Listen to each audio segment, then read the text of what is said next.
Like करिए, subscribe करिए और कहानी सुनिए। 3, 2, 1। राजस्थान का झुंझुनू साम्राज्य, जिसे विश्व में खुशहाली का प्रतीक माना जाता था, फिर अचानक से उस साम्राज्य में ऐसा क्या हुआ कि लोगों ने अपने घर से निकलना ही बंद कर दिया।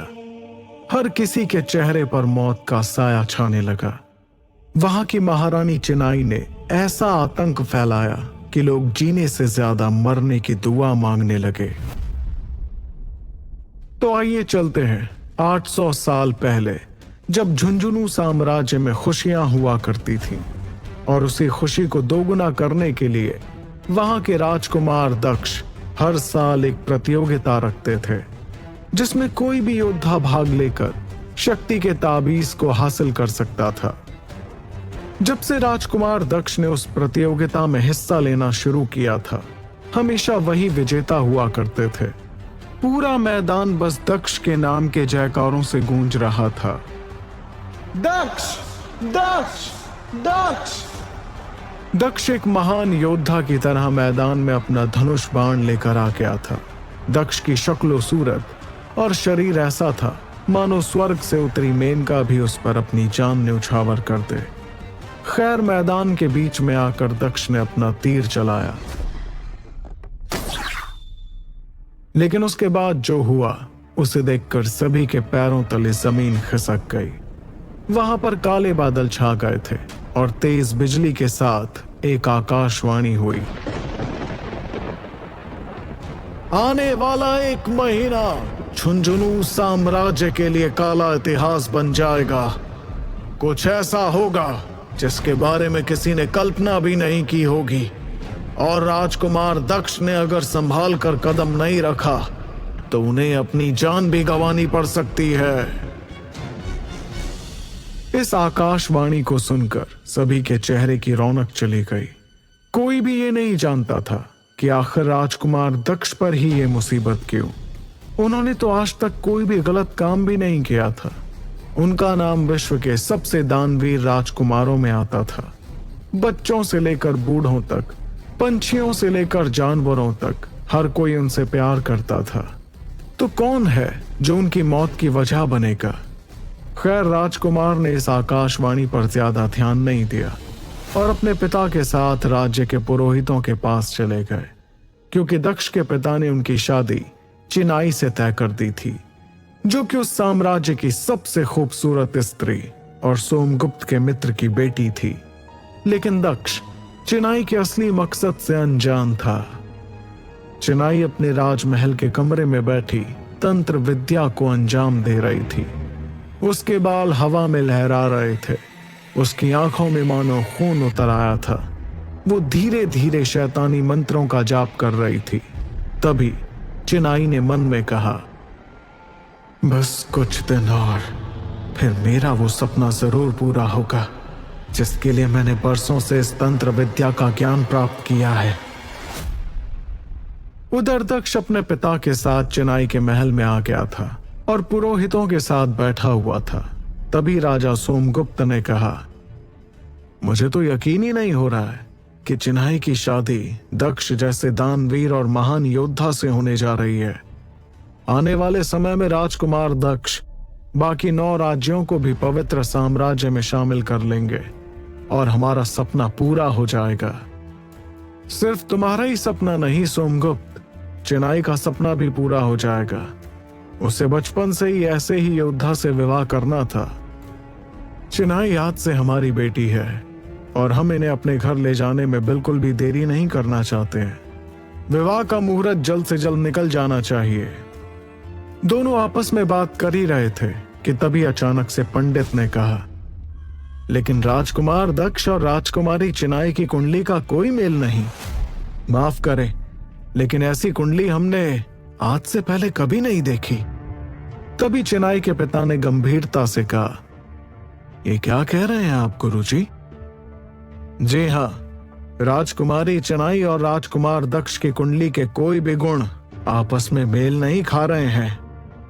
इससे पहले कि वो पंडित अपनी बात पूरी कर पाता, राजा सोमगुप्त ने पंडित को अपनी आंखें दिखा दी और वो अपनी बात पूरी किए बिना ही चुप हो गया। तभी सोमगुप्त ने बात को पलटते हुए कहा, हम कब तक इस कुंडली और भाग्य को मानेंगे? हमें तो लगता है कि रिश्ते दिल से बनते हैं। हमने चिनाई को अपनी पुत्र वधू स्वीकार कर लिया है। क्या इतना काफी नहीं है? चिनाई और उसके पिता को बात थोड़ी अजीब लगी, लेकिन सोमगुप्त ने अपने विश्वास का जाल ऐसा फेंका कि उसकी चाल कोई समझ ही नहीं पाया।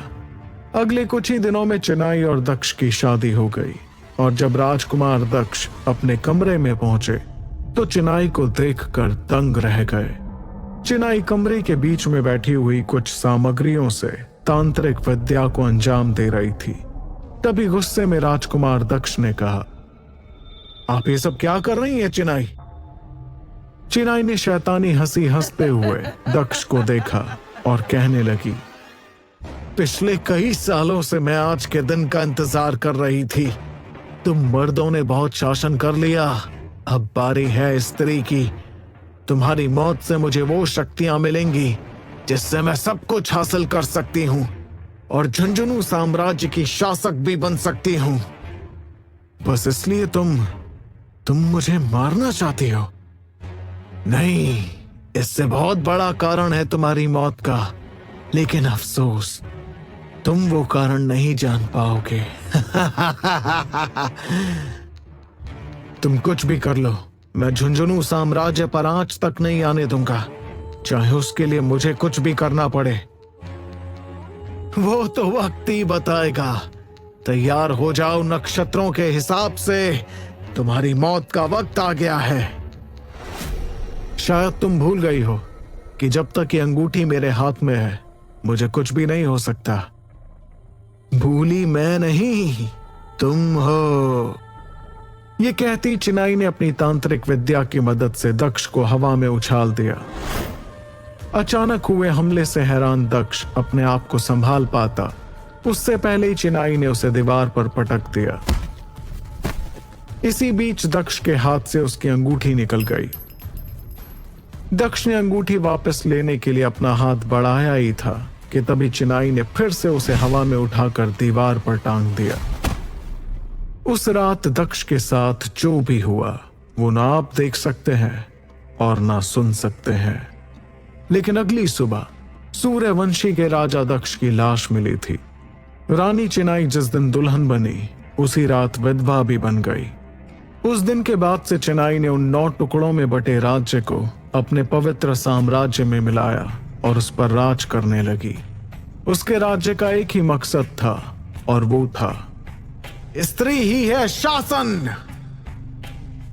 चिनाई के साम्राज्य के इस नारे ने उसे वहां की स्त्रियों में बहुत प्रसिद्धि दिलाई, लेकिन इन सब से पुरुषों की भावनाओं को भी ठेस पहुंची और वो किसी भी तरह से चिनाई को मार देना चाहते थे।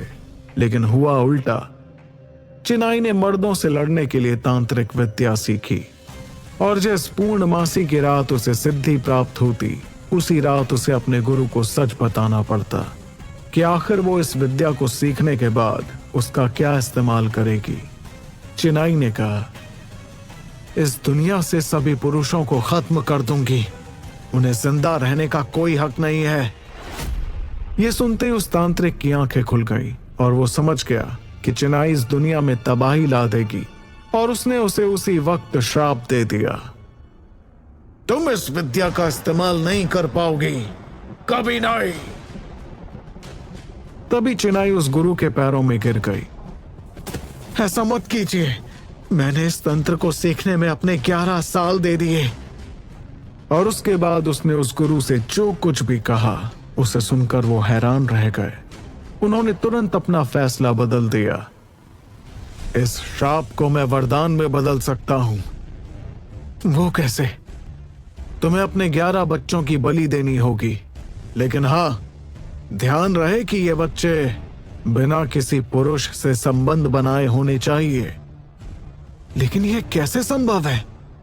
इसका बस एक ही रास्ता है। तुम्हें 11 वर्ष से कम आयु के लड़कों की बलि देनी होगी। ये बलि सिर्फ अश्लेषा नक्षत्र में ही दे सकती हो और उसके बाद तुम जो चाहती हो वो होगा। साथ ही तुम हमेशा ही इसी तरह जवान और खूबसूरत दिखोगी चिनाई। तुम्हारा ये यौवन तुमसे कोई नहीं छीन पाएगा। और अगर किसी ने कोशिश की तो मैं कहीं भी रहूं तुम्हें सबसे पहले इस बात की जानकारी दूंगा। आपका बहुत बहुत शुक्रिया गुरुजी।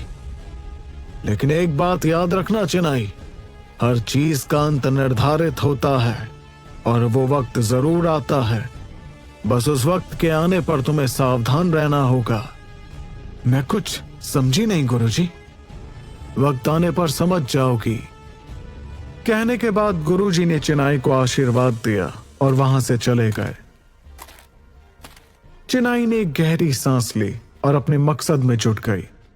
वो लड़कों को रात सूरज ढलने के बाद अपने खुफिया तहखाने में लेकर आती, उनकी बलि देती और फिर उनके मृत शरीर पर किसी मंत्र का जाप करती। देखते ही देखते चिनाई ने 11 लड़कों की बलि दे दी थी, लेकिन अब उसे उस घिनौनी क्रिया में मजा आने लगा और ये बलि का सिलसिला चलने लगा। इस हादसे के 800 साल बाद 800 साल बीत चुके थे और चिनाई के शासन काल में पूरा झुंझुनू साम्राज्य बदल चुका था। मानो वहां के लोग भूल ही गए थे कि खुशी क्या होती है। गलत काम और बदतमीजी अपने चरम पर पहुंच गई थी और अब चिनाई सिर्फ पवित्र साम्राज्य की नहीं बल्कि इस धरती की सबसे खूबसूरत स्त्री थी। चिनाई का सौंदर्य इतना लाजवाब था कि उसे देखने वालों की पलक पल भर के लिए झपकती भी नहीं थी।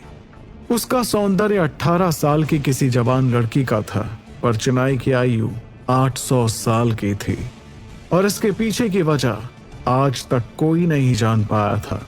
जिसने भी कोशिश की वो मारा गया। इन 200 सालों में चिनाई ने अपने आसपास के सारे साम्राज्यों पर विजय प्राप्त कर ली थी और साथ ही मृत्यु पर भी। एक के बाद एक पीढ़ियां बदलती गई, पर महारानी चिनाई का हमेशा इस तरह जवान रहने का रहस्य और उन्हें मिले वरदान के बारे में कोई कभी सच जान नहीं पाया। तभी तूफान और बारिश की एक रात ने उसे किसी बुरे सपने से जगा दिया और आसमान को देखते हुए बोली, फिर से वही सपना। आखिर तुम मेरी कौन सी परीक्षा ले रहे हो? अगर मुझे कुछ बताना है तो मुझसे साफ शब्दों में सामने आकर कहो। आखिर ये सपना मुझसे कौन सी हकीकत बताना चाहता है? चिनाई ने आसमान को देखते हुए गुस्से से पूछा और तभी आसमान से काले बादलों को चीरते हुए तारों के बीच से एक आवाज सुनाई देने लगी।